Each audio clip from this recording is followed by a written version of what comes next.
Adam, and I'm coming back to you again. And this time we're going over to Rolling Stone. This is in the entertainment column, and it says smoking pot and making out. Jussie Smollett, yes, we back with this again, and he is actually on trial. It says Jussie Smollett details relationship with alleged attacker.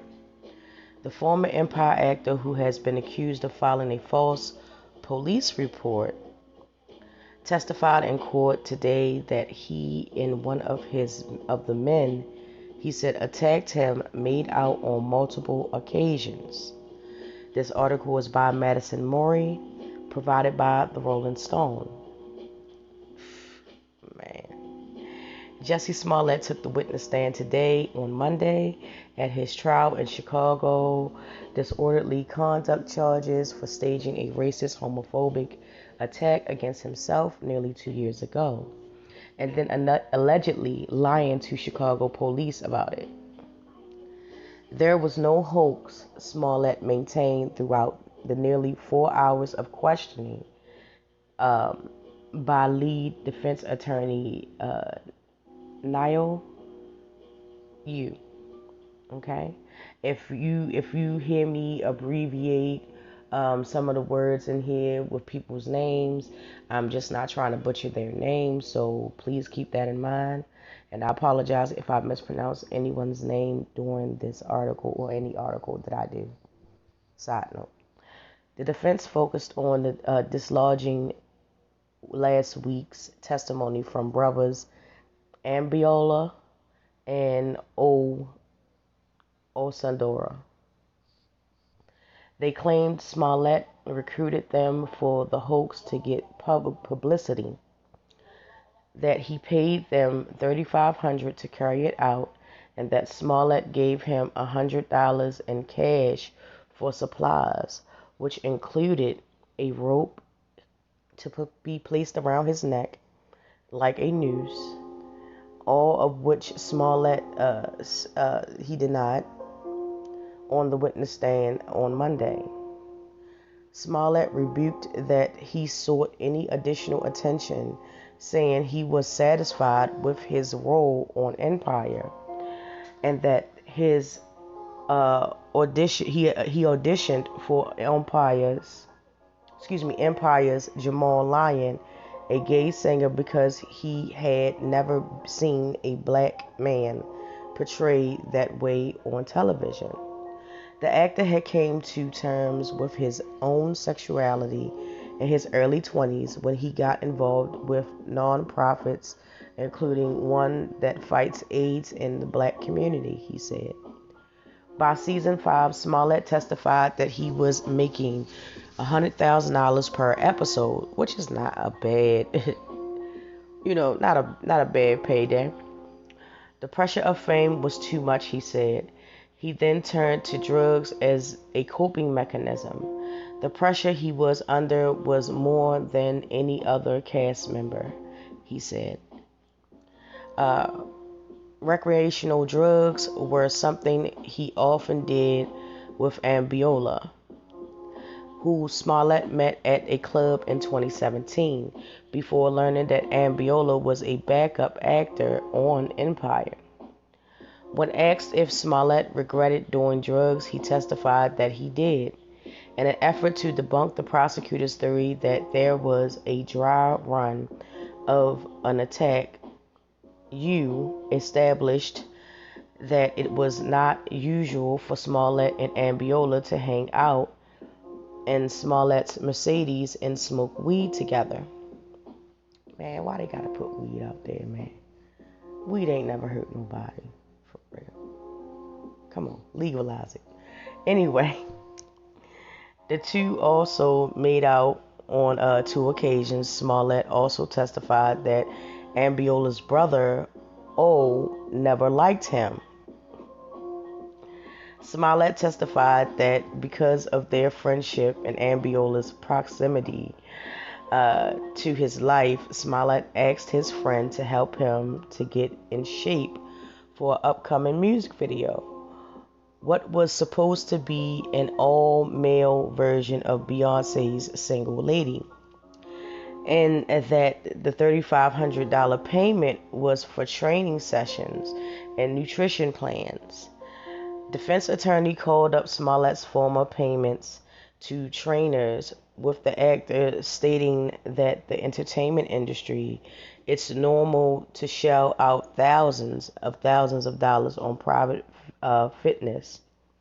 Smollett said that was also the source of inclusive text messages and private meetings between the two friends. Ambiola told the actor he could get him an herbal steroid for weight loss that was illegal in the United States but legal in Nigeria, where the two brothers planned to soon visit. In describing the attack that took place in the early hours of January 29, 2019, Smollett said he had just returned from out of town and stopped by a Subway near the downtown apartment to get a sandwich. When he crossed the street to head back to the apartment, someone yelled the name of his show before slinging racist, homophobic slurs at the actor. When he turned to confront the person, the actor, who is 5'11", said the assailant towered over him. Smollett pointed to his left temple, where he said the person hit him. I would like to think that I landed a punch, but I don't know if it landed, Smollett said.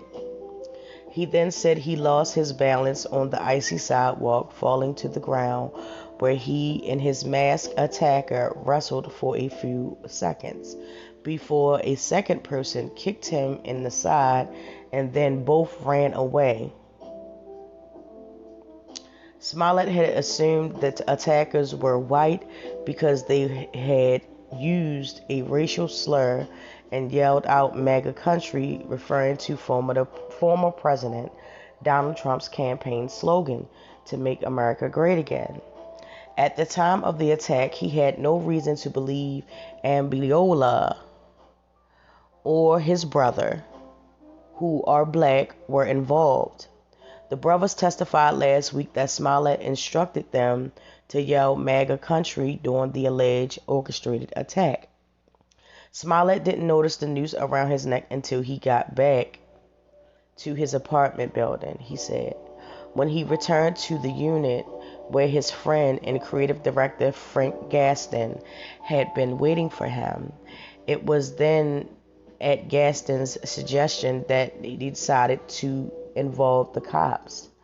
Involving the Chicago Police Department was not something Smollett initially wanted to do. There was a few reasons I didn't want to call the cops. First, I'm black. I'm a black man in America, and I do not trust the police, Smollett said. I am also a well-known figure, and I am an openly gay man. I am an actor, and I want to play a boxer. I want to play Superman, but the moment I got beat, I became a F word who got his ass beat. Okay? Excuse me. Calling the police would somehow emasculate you, was the question you asked. It did, Smollett replied. The actor said that he hated the attention he got from the incident and said he lost his livelihood as a result. Hours after a testimony, Smollett took solace in a few minutes break before prosecution began their cross-examination, resting his head on his sister Janice's shoulder in the courtroom. An hour before the jury would be allowed to break for the day to return Tuesday morning, prosecutors began their cross-examination, looking to establish that Smollett had evaded complying with the law enforcement during the investigation.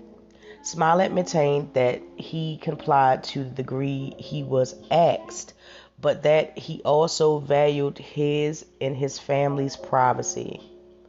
Prosecutors had previously alleged that Smollett staged the attack because he was unhappy with Empire Producers, response to hate mail he had received at the studio, hoping that the attack would make them take their threats more seriously. But Smollett testified Monday that showrunners' response to the hate mail was in fact corny and that they were doing too much. Okay. Brett Mahoney, an Empire producer, testified on early on Monday. The law enforcement was contacted, and the letter in question was turned over to authorities. He said Smollett agreed to additional security, but did not want guards following him home. Smollett said it's not the first time he's wanted more lax security. Jurors are set to return to the courtroom Tuesday morning at 9:15 to hear the remainder of prosecutors' cross-examination, as well as closing arguments from both sides. Judge Jane Lynn said that he hopes the trial will finish by the end of the day Tuesday, but that there's a chance it will continue into the following day. Ooh-wee, Mr. Smollett, Mr. Smollett.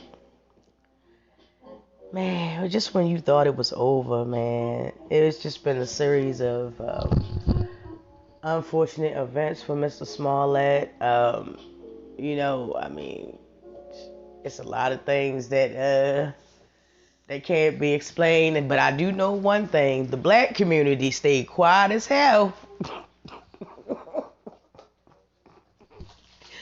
when this happened, and to everyone that stayed quiet and didn't speak on it and didn't protest and automatically pick sides, I guess you did the right thing, because this is crazy, man. I mean, even when I was doing the videos, because I did a couple of videos on it initially, and I was like, well, it's not going to go anywhere. And then, you turned around, they basically let him go with a slap on the wrist. Then then the Chicago Police Department was trying to sue him for, just basically providing man hours and stuff for what they call allegedly a hoax, reporting a false attack, whatever. And,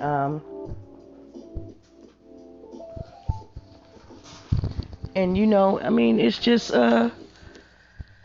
one of those things, man. I mean, it's unfortunate. He was a very interesting character on the TV show Empire.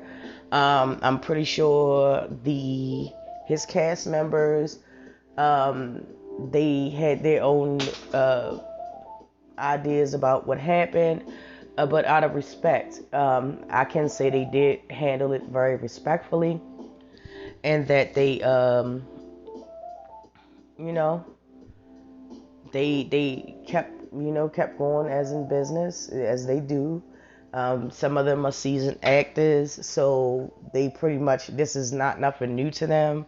However, it did put a stain on the show, I believe.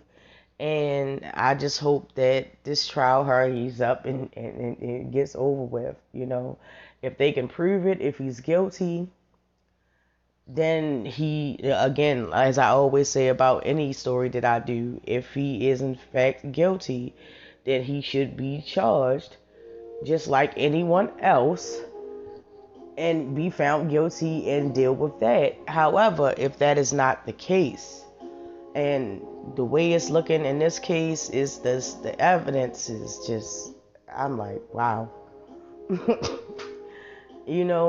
I mean, the man should be let go. However, I will say it did not look good on his part when they let him go with a slap on the wrist and a $10,000 fine. I think it was like a $10,000 fine or whatever the case is. But that's just my opinion on it. And like I said, everything is allegedly. But I would definitely like to hear what you have to say. As always, please drop down in the comments. Don't forget to like, subscribe, and share. Please don't forget to comment in the comment section. If you're new, welcome to my channel. I have tons of other content that you may enjoy.